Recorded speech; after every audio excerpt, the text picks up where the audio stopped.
Welcome to another episode of the Quadcast. I'm your host, Nick Chiof, and today we have another interview for you, this time with the talented, the hilarious, the one and only Jenn Bueti of Scatterbomb. So we're going to talk some comedy stuff about her craft, school, maybe some existential stuff, but above all, how are you doing, Jenn? I'm doing great, Nick. Thanks for having me. This is fun. Do you know that app? It's called Cappuccino. No, I do not. Okay, I didn't know about this either, but it's kind of like in this podcast setting where you like record. It'll be like, "How's your day going?" And you can just like talk and send it to your friends, and then it adds music in the front and the beginning, so it kind of sounds like a podcast. So as you were doing the intro, I'm thinking of like that music in the background from it that's like do do do do do do as you're talking. I think you'd Hon- like it. I don't know. Sorry, that was Honestly, that would help with the editing, honestly. random. Like, that would Yeah, really simplify the process. it's cool. Download it. That's my plug. Download Cappuccino. Okay, we already got some like advertising in here. Great. Product placement. Maybe we'll get a sponsor. Okay. Yeah. Oh my God, that'd be fun. So we're both seniors. Like everybody I've interviewed so far for this little series has been a senior, and I have to ask this. The end isn't nigh, you know. Like we're gonna be out of here as of recording this in like a few weeks. How does that feel for you? Oh, that's so crazy. Like you saying it out loud kind of made me shake. I mean, that's kind of my fault. I use the end is nigh.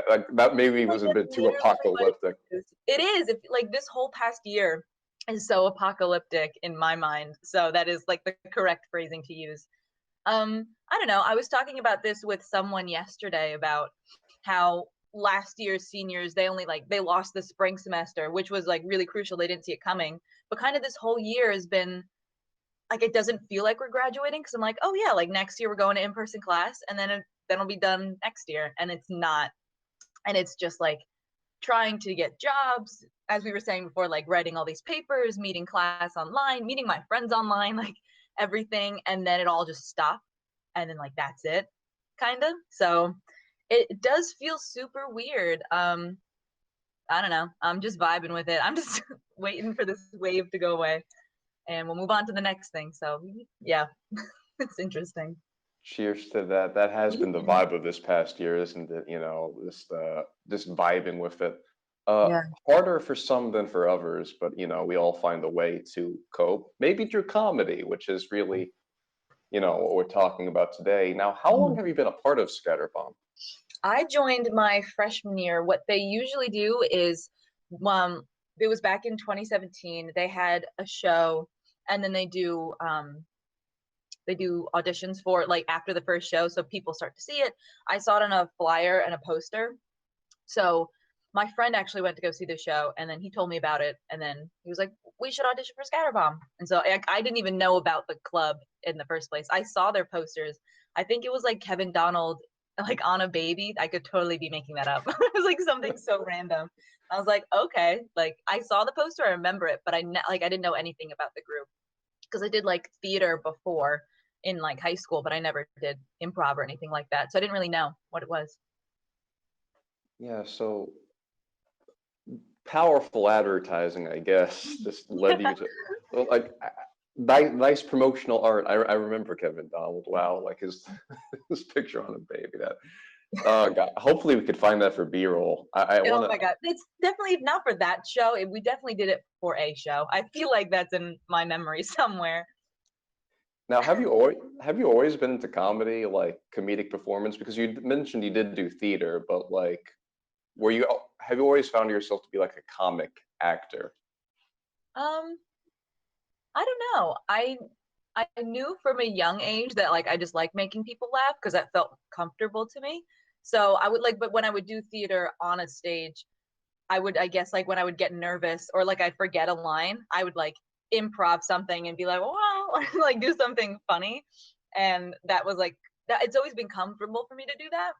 But I feel like I never was like a comedic actor before, if that makes any sense. I think it was just like something I like to do. I like to make people laugh. So that's just who I am. let's turn back to that whole like ad-libbing when you flub a line, because like the really like colloquial way you like describe improv is you make it up on the fly, you know. Mm. I mean, it's probably a bit more complicated than that. Can you really put into words what makes improv such a different kind of performance? Because obviously it's unscripted, obviously you're working in front of a live crowd, ideally. And you know, you also have to have this sort of like group chemistry. What really goes into improv as performance, do you think? Yeah, I think it's totally a different art form in the sense we practice every week, but since it is all made up, we're just like practicing to make up things for a show. So I think that definitely makes it unique. Like we'll do something really funny in practice, and we're like we gotta incorporate that somewhere, someday, like down the line. But it's working with like a small group of people. Like we see each other every week, we hang out outside of practice, and it's I think honestly, in my opinion, we wouldn't be as good as we are if like we weren't such close friends. Because like when you work on a show in theater, it's like you meet with the people. I'm in Oedipus right now, and we like have we have rehearsal 4 times a week or something at the most. And it's like we do that, and I love the cast for that. But I feel like for improv, it's very crucial that you are doing it with your best friends, because it's just like I look across the stage and I see my friend Maria Thomas doing something totally crazy, and it makes me laugh, like a genuine laugh, and then that like encourages me to do more in that sense. um I would say, yeah, so improv is mostly family based, but the things that we talk about is not always family humor, so that's interesting, I guess. What do you talk about? How do you like generate like, you know, topics for like a show? Because I know like with stand up, you basically write an essay, right? Like people Mm, don't really think about it. You write like an essay about like a general topic and you string together like anecdotes and jokes and all that. You know, yeah, how do you really generate like a sort of topic or a theme for a show? Like, yeah. yeah. Mostly we'll like come up with a theme in practice. So after we practice, we like stay back, and it's kind of like the most random things we can think of. I feel like in the spring it's easier to come up with shows because we used to have a Valentine's Day show. We used to have Sometimes we do a St. Patrick's Day show. I think one year was Maura Delaney's birthday on one of the shows. We're like, happy birthday, Maura, come see our show. It's just it's very random. Or like if we want to do one time we did a denim show. I don't know if you remember that. So we just like all wore denim. And then I like those kind of shows because then we tell the audience, we're like, wear denim, come to the show in denim. And then it's like a very cool culty thing that we do.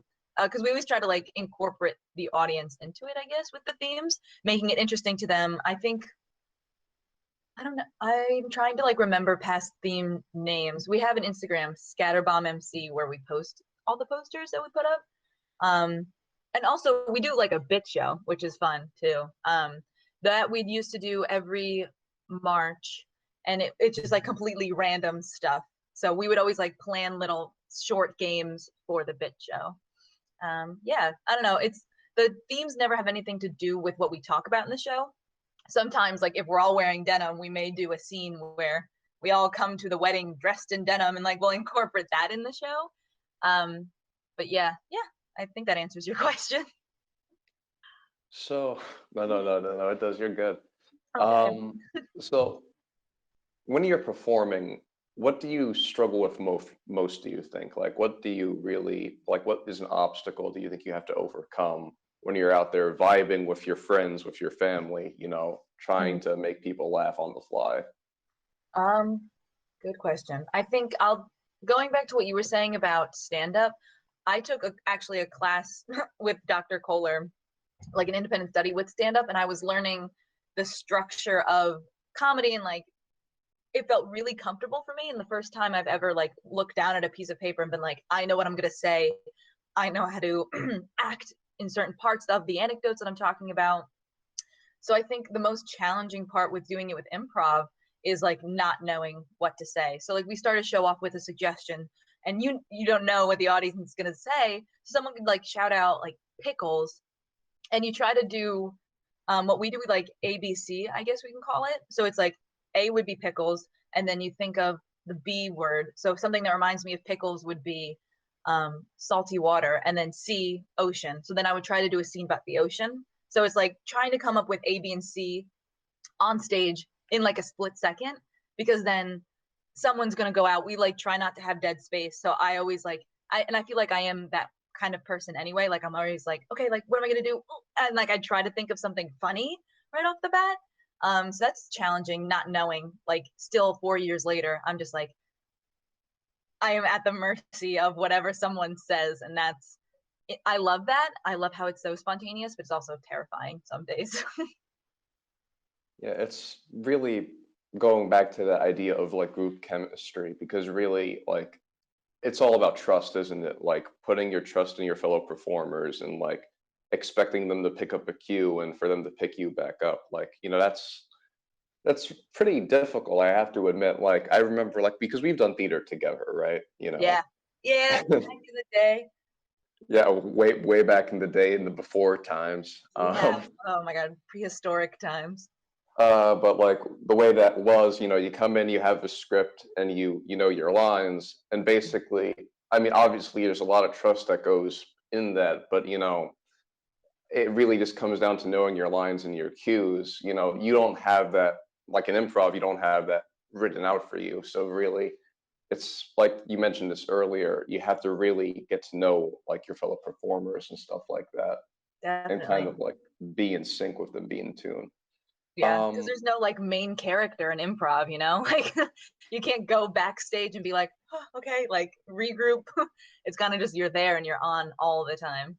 Exactly. You always have to be on. You always have to be present. Like, I mean, technically in like stage acting, right? Like Yeah.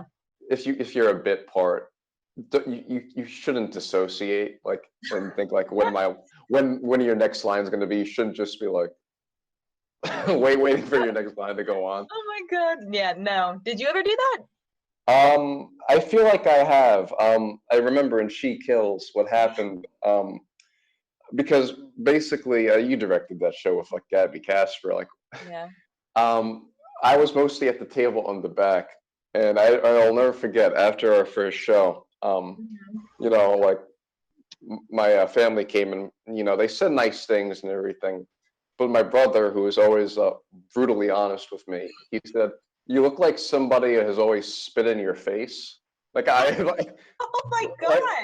yeah, no, like I always, and like What I does look he back. mean? Well, no, like not. It's not mean, but it's kind of true because I always have this look of like consternation or something. I don't know how to describe it. Mhm. Oh, wow. Um, You need that person in your life. I mean, he's brutally honest. Thanks. I guess I'd be worried. I'd be thinking about that every show after that. I'd be like trying to not look that way. I mean, with what you do, like, do you think there's a bit of brutal honesty in what goes into like preparing for a show, like when a bit doesn't work, or Ugh, like, yeah. Yeah. It's always weird when you have to do that. Like sometimes we always try to do voices, you know? So like it could be like you're depicting a character, but then sometimes it'll turn into an accent, and then you're like, oh, there's like some that you can't do. So like we'd be in the middle of like a practice scene and we see that or hear that and we're like, and it's just like, what? Turn it around. We're not doing that. And it's like being brutally honest, and then like you can't say anything in the moment, but then afterwards we usually like have a debrief with our coach Carolyn Egan. She was on the team when she went to Manhattan. And she might bring it up, or like we'll just be like, hey, like maybe we shouldn't do that, or she'll be like, nice save with this thing that almost went wrong, which is good. I am so lucky that we have a coach. I think, yeah, the first 2 years I was on the team, we didn't have one, so it was kind of just us working with each other, and like the former members teaching the new members like different improv strategies, techniques, like different forms, I guess. Um, but then once Carolyn joined the team, she like takes notes during our sets that we practice, and then she'll kind of talk through it, be like, you could have done this better, or not done this better, but like if you wanted to do this, it would have made sense. Like she kind of helps us generate ideas for when we practice and do live shows.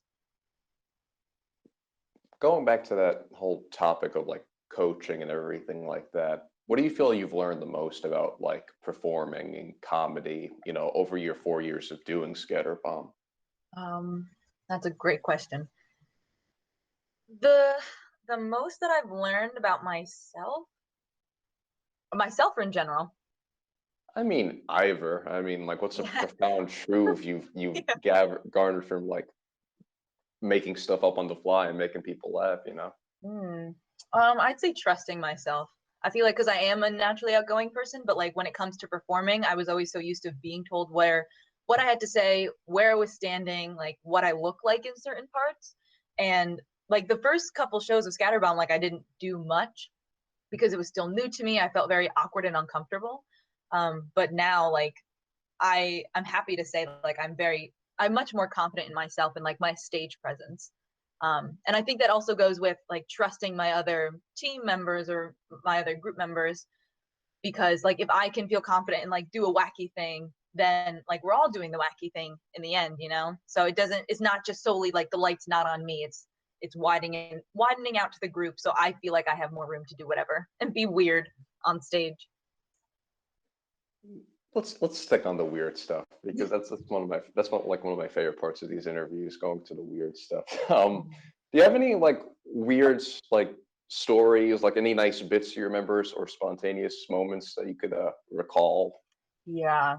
Um, That's my safe for the airwaves, I should Okay. clarify. um, Definitely. My first show, I mentioned the bit show earlier, but I don't know why. We usually do it in March and we have like little gags that we do. But the first show that me and Aiden Roney, we both got on the team at the same time, we came on and we had our first practice and we were talking about the next show because we usually did like twice a month back then. They were talking about like doing little bits or like each person having their own weird thing that they're doing throughout the show, throughout the sets that we just stick with. And for some reason, someone mentioned like, oh, someone should be drinking milk through the entire hour of the show. And me, a little freshman, not super confident myself, I was like, yeah, I will drink the milk. If that is what makes me cool, I will drink the milk. So the day of the show, I think me and Aiden went to like Rite Aid or something, and they didn't have a gallon. I didn't want to get a gallon, but I got three, like what are those, the skinny tall ones? There's a pint, quart, It's a quart, yeah. a quart. I got 3 quarts, so like 3/4 of a gallon of milk that I had, like 3 separate bottles, and I brought it and I drank through like the 3 quarts in an hour because our shows are only an hour, and I was so red in the face, I remember, and I just felt so gross. We usually stand in the hallway at the end of the show, and like people come and like after they leave and they say like, "Oh, good job." I ran in the bathroom and threw up milk, just chunks of milk, and I felt disgusting. And I came out, and my friend was like, what happened? Like that was a really great show. And I was like, I just threw up all the milk and my dinner and my stomach was raw. It was disgusting. That's definitely like I think about that, and I kept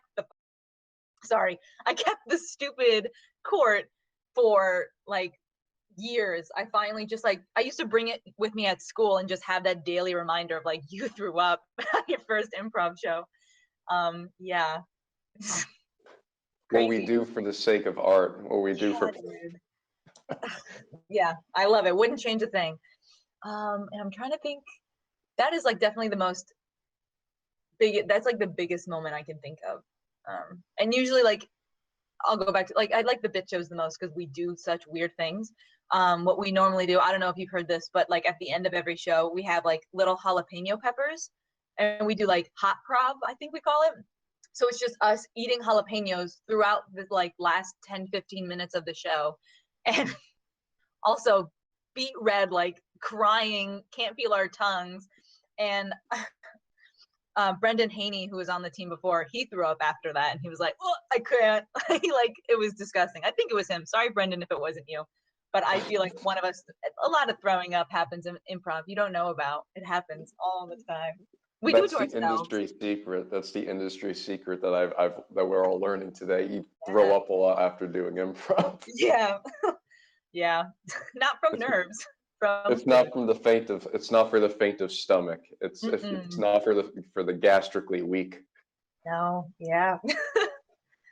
I wouldn't All right. recommend. Okay, so out of curiosity, when was the last time you performed in front of a live audience? Oh my God. I love that you said that. I'm gonna literally pull up the date because it's on the Instagram, because we always post before the show and then after it. So Scatterbomb MC. I was talking about this with Aiden. Oh my God, our last show was the denim show that I was talking about. That's crazy.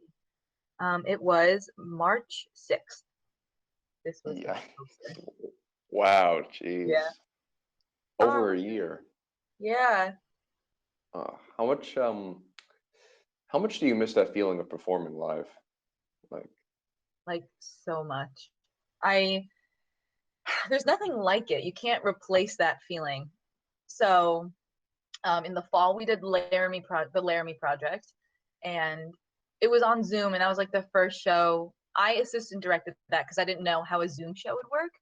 But I was like, oh, maybe it'll be good. And then we brought it to KCCTF. And so then I took on one of the roles for that show. And I thought I would get that feeling. I was like, oh, like, it's January. Like, this is the first time I'm like almost a year that I'm going to perform. Like, I'm so excited. Like, maybe I'm going to feel that way again. And I loved it. It was a great experience. JR and all the players made it very welcoming and like accommodating. Yeah, whoa. Accommodating for everybody. But it really, like, it's just me sitting in my room with my desk facing a wall, you know, with my set behind me, and that was pretty much it. And like my costumes all laid out on my bed, and that was like my backstage getting ready.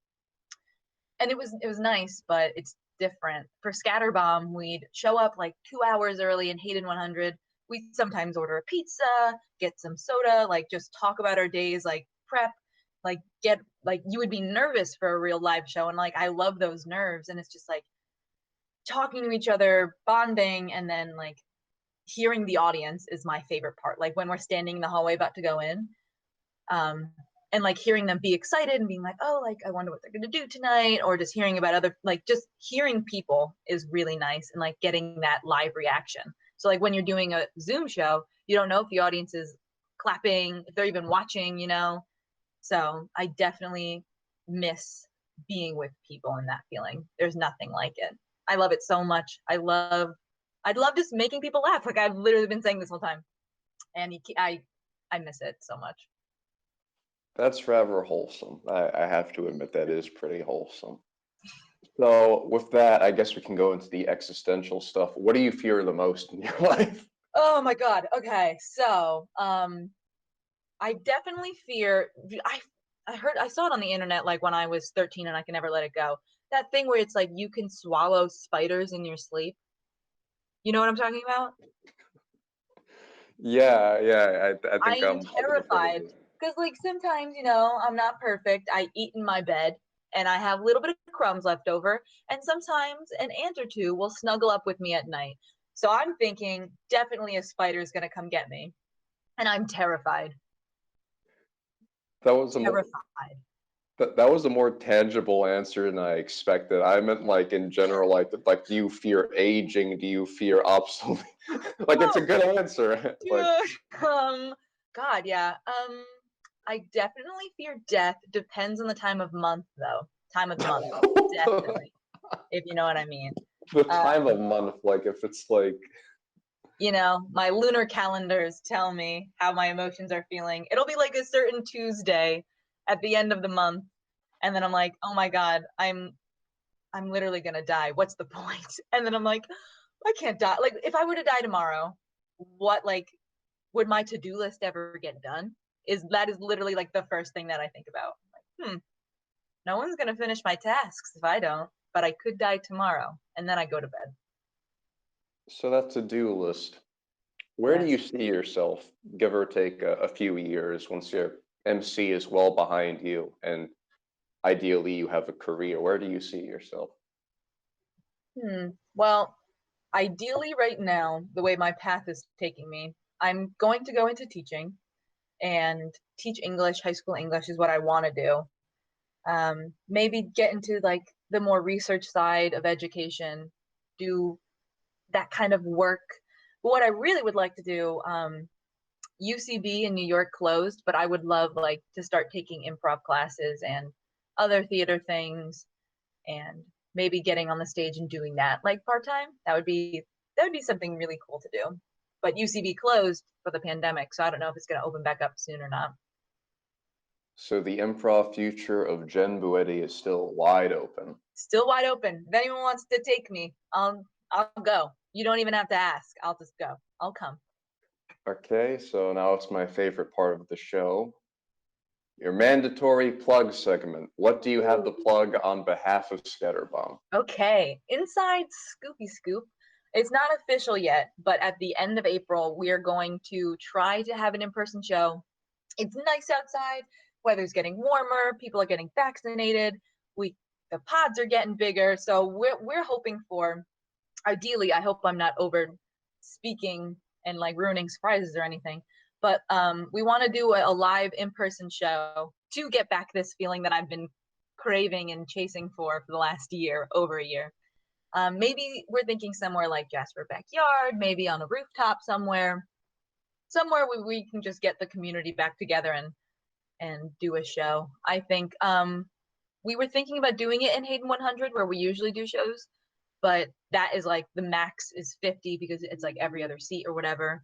And we want as many people as possible to come because we want at least to do like 1 or 2 shows, at least 1, but maybe 2. And yeah, I want the most people to come because we all miss improv. I speak for the entire world when I say that. It's a noble mission you guys are on to entertain and make people laugh, and I guarantee you it is not underappreciated. Thank you. Thank you so much for coming on to the interview, onto the show. This has been a great talk. I've had fun. Honestly, I wasn't expecting spiders in your sleep and throwing up to be like a huge part of it. But hey, you made me laugh, so you know. Oh, good. If this, Yay. but you have one portion of the live audience right now, so I hope that was some consolation. Oh, it's always a pleasure talking to you, Nick. It brightens up my day. So I got more out of this than you did, just so you know. You have to live with All right, let's not compare this. It's not a competition. Okay, all right, fine. But good talking. So yeah, with that said, this has been the Quadcast. I'm your host, Nick Chiof. Have a good day, and please keep your eye out for that Scatterbomb show. Peace out, guys. Thanks, bye.